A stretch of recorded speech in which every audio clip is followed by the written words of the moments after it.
Vamos louvar o Senhor com e para adorar-te.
Paz do Senhor, igreja.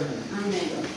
Mais uma vez, motivo de muita alegria poder estar aqui com os irmãos e as irmãs, trazendo mais um estudo, mais uma reflexão na palavra de Deus. E antes de iniciarmos o nosso estudo, a leitura do texto bíblico, convido a todos para que possamos fazer a nossa oração ao Espírito Santo. Amém? Amém. Meu Deus, meu Pai amado, em nome de Jesus Cristo, em comunhão com o Espírito Santo, toda honra e toda glória, Senhor, todo louvor, toda adoração, todo agradecimento. Obrigado, Senhor, por mais esse dia, em Tua presença, reunido aqui na igreja, com os irmãos e as irmãs, e com o Espírito elevado a Ti, meu Pai, para estudo, para entendimento, para crescimento espiritual. E para isso, Senhor, pedimos que o Teu Espírito Santo, nosso ajudador, consolador, nos auxilie mais nesse estudo, esteja aqui conosco, nos dando discernimento, nos dando entendimento, auxiliando ao proferir a palavra. Que seja tudo, meu Pai, para a honra e glória do nosso Senhor Jesus Cristo. E para isso que pedimos humildemente a presença do Teu Espírito Santo. É a oração que fazemos, Senhor, em nome de Jesus. Amém. Amém? Então eu convido os irmãos e irmãs para continuarmos o nosso estudo na primeira epístola de Pedro, 1 a Pedro. Hoje, continuando o capítulo 4, vamos estar lendo do versículo 7 a 11. 1 a Pedro 4, 7 a 11.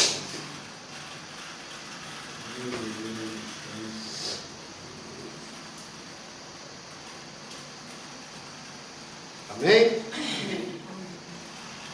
Alguns deveres dos crentes uns para com os outros.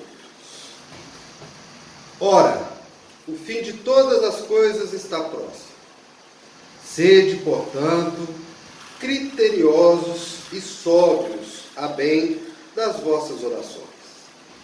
Acima de tudo, porém, tende amor intenso uns para com os outros, porque o amor cobre multidão de pecados. Sede mutuamente hospitaleiros, sem murmuração. Servi uns aos outros, cada um conforme o dom que recebeu, como bons despenseiros da multiforme graça de Deus. Se alguém fala, fale de acordo com os oráculos de Deus. Se alguém serve, faça-o na força que Deus supre, para que em todas as coisas seja Deus glorificado por meio de Jesus Cristo, a quem pertence a glória e o domínio pelos séculos dos séculos. Amém. Amém? Então agora Pedro está continuando, né, a epístola dele. No último estudo nosso, quando nós iniciamos o capítulo 4, Pedro trouxe, né, o ensinamento, a palavra, de que nós, como cristãos, devemos morrer para o pecado, né, morrer para as coisas da vida. E ele fala, né, na vida absoluta dos gentios, né, muita bebedeira, concupiscência, pecados, né, que eram comuns para a sociedade dos gentios. E Pedro, né, alertou aqueles cristãos sobre essas práticas, né, e chamando para que as abandonassem, que eles abandonassem essas práticas e, né, não preocupassem com o que os gentios achassem deles, e que eles tinham que estar consoante era o Evangelho, né? Tanto que antes desse trecho que nós lemos, o trecho anterior termina falando que o Evangelho foi pregado para todos, inclusive para aqueles que estavam mortos espiritualmente. E agora Pedro, ele vai trazer alguns ensinamentos, algumas atitudes, né, que o texto chama de deveres, mas são atitudes que nós devemos ter como crentes, principalmente em relação uns aos outros. E nesse trecho, Pedro ele também já inicia com uma advertência, que no versículo 7 já começa falando: ora, o fim de todas as coisas está próximo. Então já começa com um alerta, né? O fim está próximo. Pode acabar hoje. Amanhã a gente já não pode estar aqui mais. A gente nunca sabe. Naquela época eles pensavam que talvez esse fim estava muito próximo dos dias deles. Mas mesmo não estando naquele momento, o fim, talvez um fim em sua totalidade, um fim escatológico, isso não invalida a mensagem, porque nós também continuamos entendendo que o fim está próximo. Ou o fim de tudo, ou o fim nosso mesmo, porque nós somos finitos. É a brevidade da vida. Esses anos que nós passamos aqui na carne, são, do ponto de vista cronológico, muito pouco, é um tempo muito pequeno. Então, se partirmos dessa certeza da finitude da vida, o fim sempre vai estar próximo, porque estaremos aqui por tempo certo. Não existe incerteza, é a grande certeza da vida. Então, independente de que o texto fale de um fim de todas as coisas, ou de que o texto fale de um fim de cada um de nós, as aplicações, os ensinamentos de Pedro aqui, eles se amoldam, se adequam perfeitamente aos nossos dias de hoje. Então, o que faríamos, se soubéssemos que o nosso fim está próximo? Tem uma passagem, todos aqui devem conhecer, lá no segundo livro de Reis, que o profeta Isaías, ele procura o rei Ezequias, que estava doente, no leito de morte já, né? Ele falou com ele: olha, Deus me mandou aqui para te dizer, para você pôr a sua casa em ordem, porque morrerás, não viverás. Essa foi a profecia de Isaías para o rei Ezequias. E o que Ezequias fez? Ele virou o rosto para o chão, chorou e orou e pediu a Deus, né, e uma oração muita fé. E Deus atendeu a oração dele e ele deu mais 15 anos de vida para ele. O fim que seria ali naquele momento foi estendido em mais 15 anos. Essa é a história do rei Ezequias, mas por outro lado nós também conhecemos milhares e milhares de histórias de pessoas que têm uma vida dedicada a Deus, uma vida reta, uma vida digna, mas que talvez elevavam muito antes, né, do que esperavam, do que nós esperávamos, ou do que o senso comum entende como plausível e de expectativa de vida. A única certeza que nós temos, tanto na questão de Isaías, quanto na questão de tantos outros que nós deparamos com a finitude da vida, é de que é o que Pedro vai nos ensinar aqui agora. Que independente da resposta para essa pergunta, se vamos hoje, amanhã, ou daqui a 15 anos, 20, 30, 40, 50, independente do tempo cronológico, a nossa atitude aqui tem que ser a mesma. O que Pedro quer ensinar aqui nesse texto é que nós temos que ter a mesma atitude cristã. É como se o fim estivesse próximo, é como se fosse muito próximo dele. E por que Pedro está ensinando isso para aqueles cristãos? Aí nós temos que entender, mais uma vez, nós já falamos isso, mas é sempre importante repetir, entender o contexto que eles estavam vivendo. Eles estavam sendo perseguidos, mortos, jogados às feras, crucificados, queimados. Então aquelas pessoas que estavam ali ouvindo Pedro, o fim delas poderia ser naquele mesmo dia, elas poderiam sair dali, alguém entregá-las, porque elas estavam prestando um culto que era proibido, e elas morreram ali naquele dia mesmo, ou no dia seguinte. Esse era o contexto daquela época.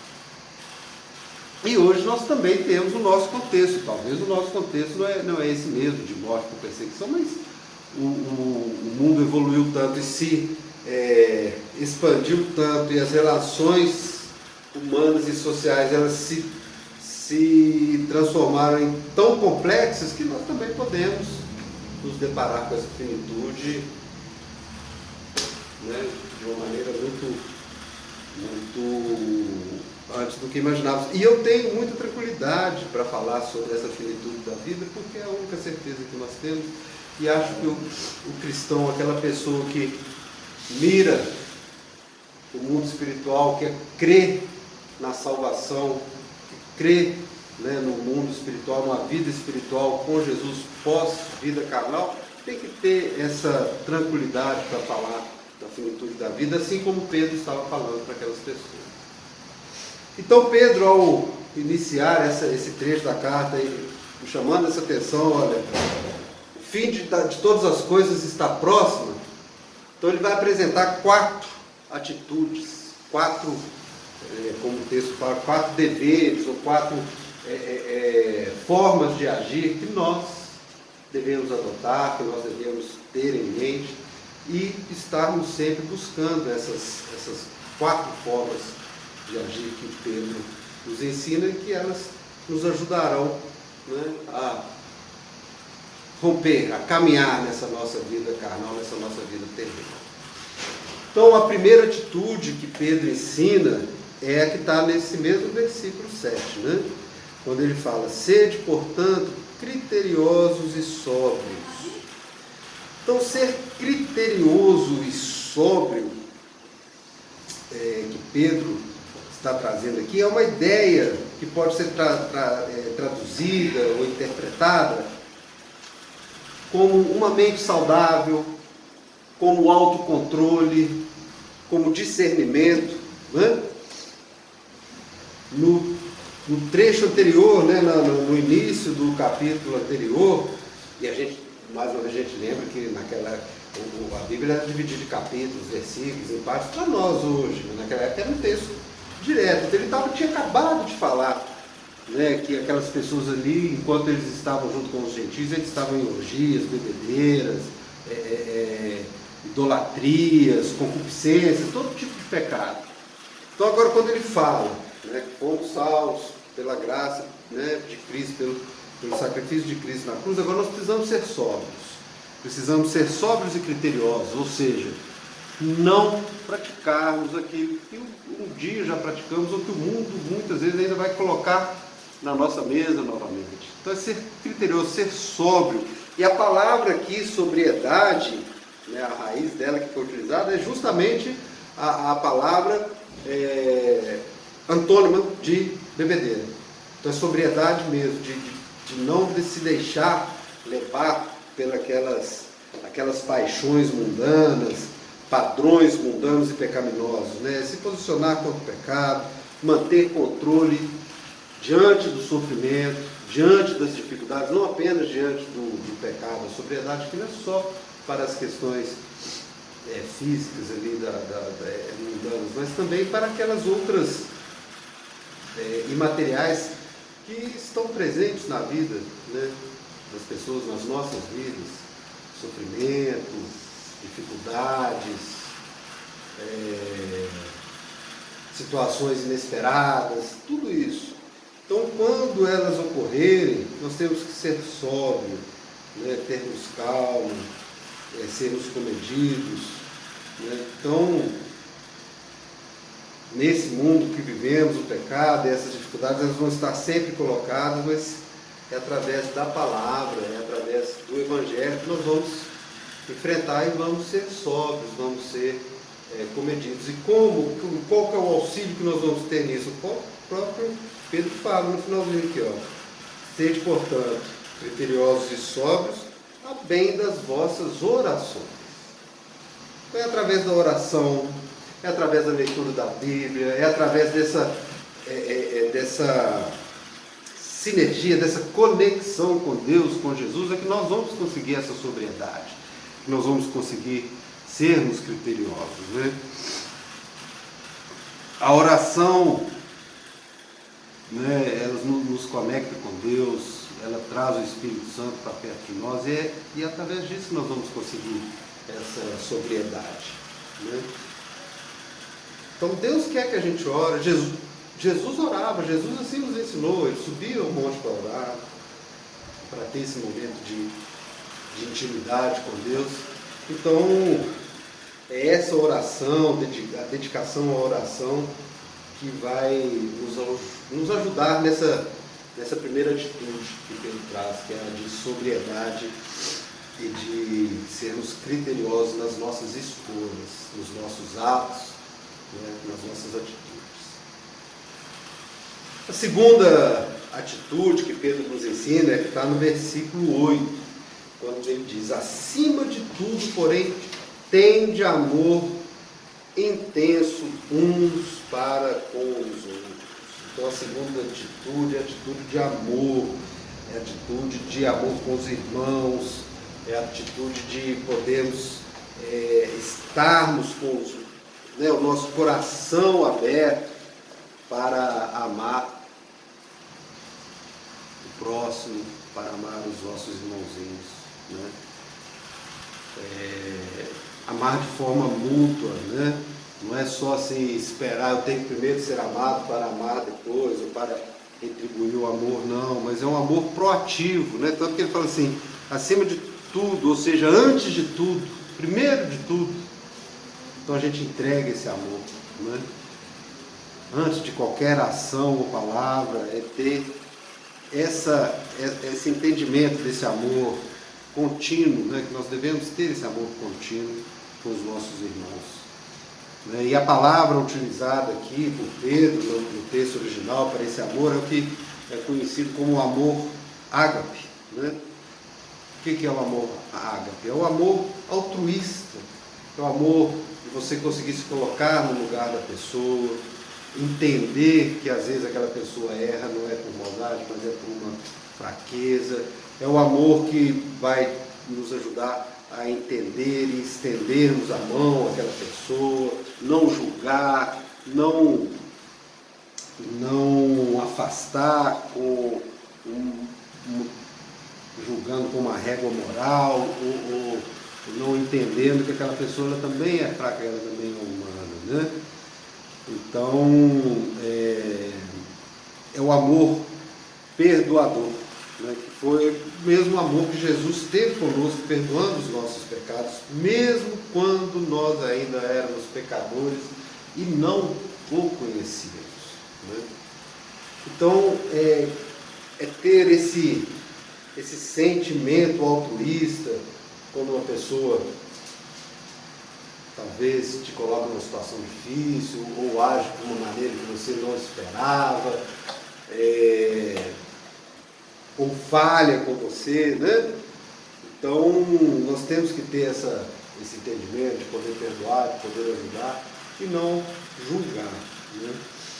Assim como Cristo nos amou e agiu em nosso favor, não levando em consideração dos nossos pecados, é assim que também nós temos que agir e buscar ajudar as pessoas a livrá-las do pecado, a livrá-las do engano.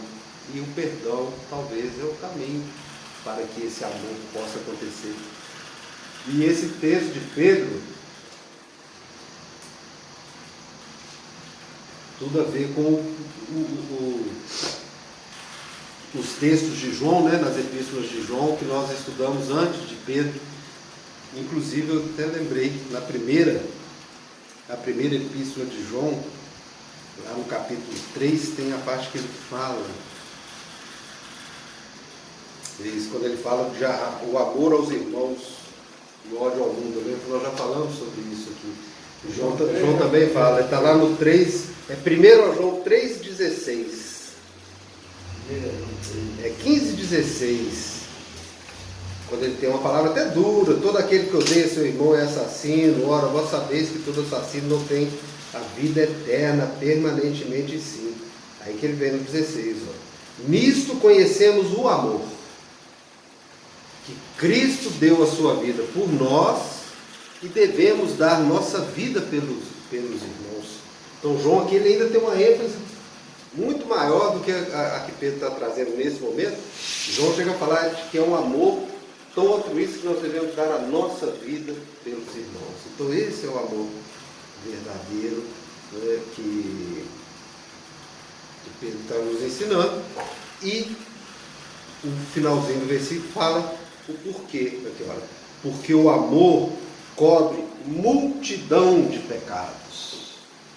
Esse amor verdadeiro é o amor que vai cobrir no sentido de quê? De libertar, de buscar aquela pessoa, tirar aquela pessoa do pecado, né? Voltando ainda ao contexto que a gente está vivendo, aqueles irmãos que viviam numa sociedade muito pecaminosa. Então, o que Pedro está dizendo? Olha, vocês que estão aqui, vocês abandonaram o pecado, vocês abandonaram aquilo, tudo que eu falei, purinha mesmo, bebedeira, orgia, idolatria e tal, mas tem irmãos seus que ainda estão lá.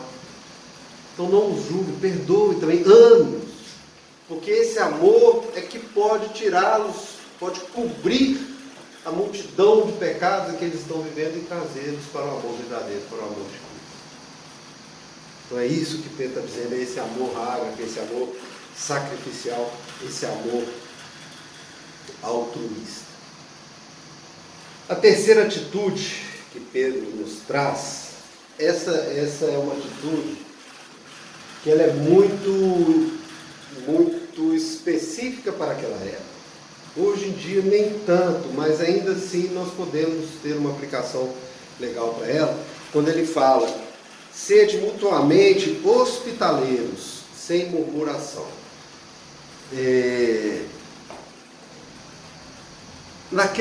Voltando ainda para o contexto, né, era um contexto de muita perseguição, um contexto ali de muito sofrimento. Então muitas vezes aqueles irmãos, eles teriam que ser hospitaleiros, eles talvez teriam que receber em sua casa um daqueles irmãos que estavam sendo perseguidos, ou que por algum motivo perdeu a família, estava sem o lar, ou estava de passagem, não importa.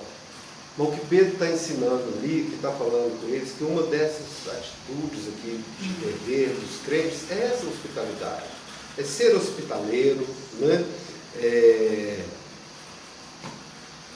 Ajudar aqueles irmãos que precisam se hospedar, que estavam precisando de alguma forma de receber essa ajuda.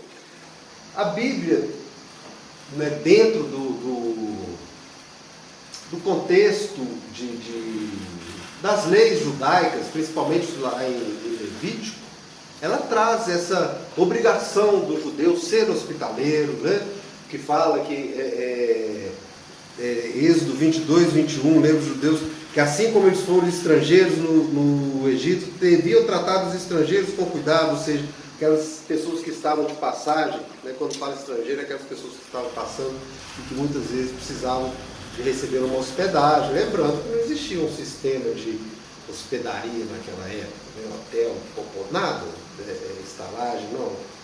Tanto que Jesus também nos ensina sobre essa hospitalidade. Não é apenas a lei mosaica ou a lei judaica. Mateus 25, o próprio Jesus é quem nos ensina. Mateus 25, 35.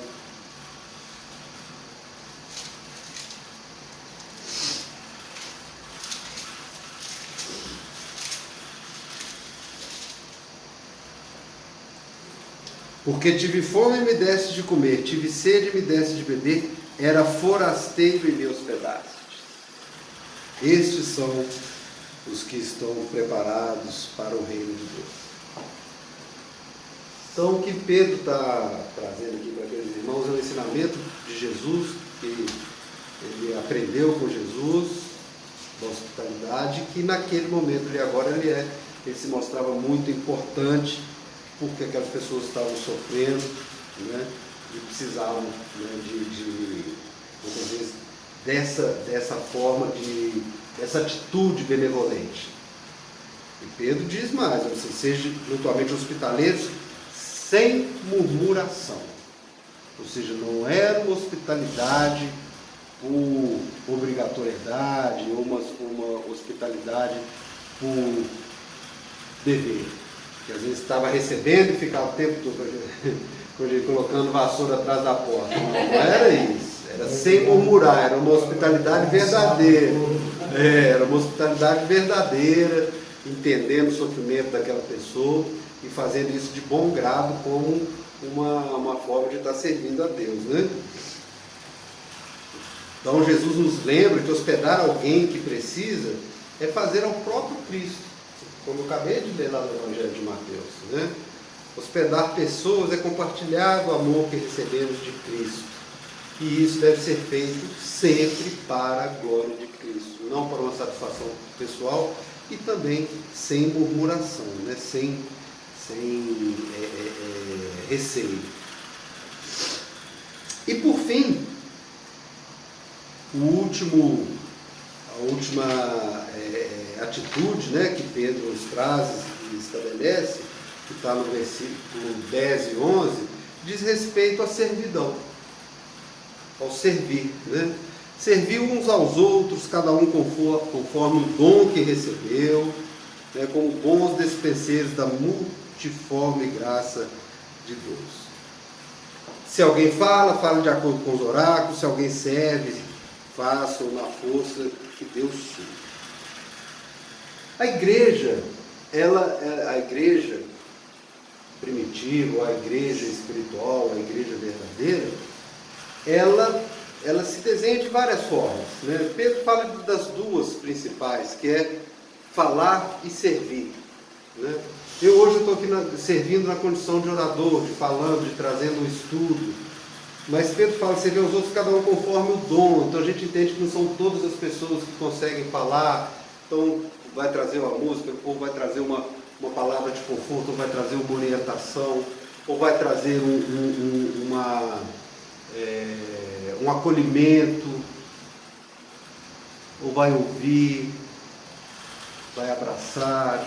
Então, é de acordo com o dom de cada um. A questão é estarmos sempre preparados para servir. E a Bíblia ela traz duas raízes no grego para essa servidão. Uma que é a palavra doulos, que é a servidão do servo, do escravo, que na sociedade daquela época ainda era comum. E a outra palavra é a diacônio, de onde vem hoje o diácono, que aí já é a palavra de servidão, no sentido de servir, como se fosse servir à mesa, de servir, de atender, de estar disponível, de poder ajudar, de estender a mão realmente. É essa palavra que Pedro usa nesse texto, diacônio, não é doulos, ou seja, não está falando de servidão, de escravidão, de ser servo, de ser escravo de ninguém. De ser auxiliador, né? Ajudar a pessoa naquilo que ela precisa, né? Abençoar a vida da pessoa, né? E isso pode ocorrer, como eu disse, de várias maneiras. Falar, servir, nem todos são mestres ou pregadores, então são várias as formas que o irmão, que o cristão ele pode encontrar para servir. O importante é que cada um, com sua capacidade, deve usar o que sabe fazer para abençoar a vida dos outros, né? Se chamar para orar, para meditar, levar uma palavra, um incentivo, um apoio. Isso é o servir no sentido diacônico. Não necessariamente precisa ser um diácono de igreja, não. Você pode fazer isso no seu dia a dia, com paz no coração, e servir com amor. Porque assim vamos estar glorificando a Deus, né? Com nossas ações, da mesma forma que já que fomos alcançados por Jesus, e a Ele que pertence toda glória, todo domínio, todo poder, que a gente possa retribuir através, né, da servidão, do amor, da hospitalidade, né, e sendo sóbrios. Então são essas as atitudes que Pedro traz nesse trecho, são atitudes que a gente consegue, né, trazer para os nossos dias de hoje com muita facilidade. Talvez só a hospitalidade, que não vai ser como naquela época, mas ela pode se apresentar de outras maneiras, é ser hospitaleiro no ponto de vista de atender bem o irmão quando ele precisar, às vezes bater na porta da casa, não a hospitalidade de dormir, de ficar no espaço físico, mas de acolher, a hospitalidade no sentido de acolhimento. Ela vai ser muito bem empregada nos nossos dias de hoje. Então, finalizando, concluindo, né, dentro desse trecho que nós trouxemos hoje, voltando lá no início dele, o fim está próximo, não sabemos como é esse próximo, se é hoje, se é amanhã, quando vai ser, não sabemos como vai ser, se é o fim de tudo, se é o fim carnal de cada um de nós, passaremos por ele, mas temos que ter em mente que a Bíblia o tempo todo fala sobre esse fim. Então, que a gente possa esperar esse fim, seguindo os ensinamentos de Jesus. O pastor Totó está trazendo lá o Sermão do Monte, então ali são ensinamentos que, se nós adotarmos para a nossa vida, e mais esses que a gente vem trazendo nos estudos, mas que todos eles convergem ali no Sermão do Monte. Nada do que eu falei aqui está fora do que Jesus ensina através do Sermão do Monte, nada. Então é isso que nós devemos fazer, é sermos sóbrios, seguirmos, né, esses ensinamentos de Jesus, tudo para a honra e glória dele, e aguardarmos o fim, que nós possamos ter aqui nosso encontro com Jesus, como é a nossa proclamação de fé. É acreditar na vida espiritual que há por vir, né? E que nessa vida espiritual que há por vir estejamos com Jesus. Amém?